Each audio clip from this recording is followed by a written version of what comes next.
สบายดีน้องซื่อน้องส่ง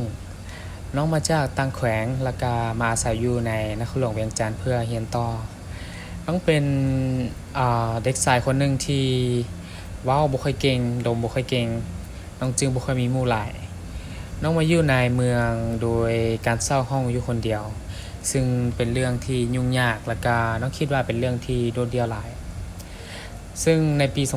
2022น้องได้มีโอกาสมารู้จักกับพระเจ้าผ่านอาจารย์ฟิลิปปินส์คนหนึ่งเราได้แบ่งปันข่าวประเสริฐให้น้องจึงรู้จักพระเจ้าแล้วก็ได้รับความรักของพระเยซูคริสต์ตั้งแต่น้องมารู้จักกับพระเจ้าบ่เคยเฮ็ดให้น้องผิดหวังเลยพระเจ้าทรงสัตย์ซื่อกับชีวิตน้องมาโดยตลอดแล้วก็ตอบทุกคำอธิษฐานของน้องในทางของพระองค์เอง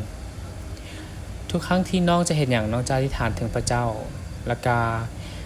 น้องเคยอธิษฐานถึงพระเจ้าโดยการขอพระเจ้าทรงประทานผู้คนที่จะอยู่เคียงข้างน้องและทรงรักน้องมาในชีวิตของน้องและสุดท้ายพระเจ้าก็ตอบคำอธิษฐานของน้อง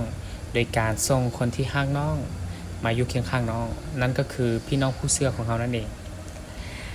ซึ่งชีวิตน้องได้ถูกเติมเต็มไปด้วยความรักของพระเจ้าผ่านผู้คนของพระองค์เอง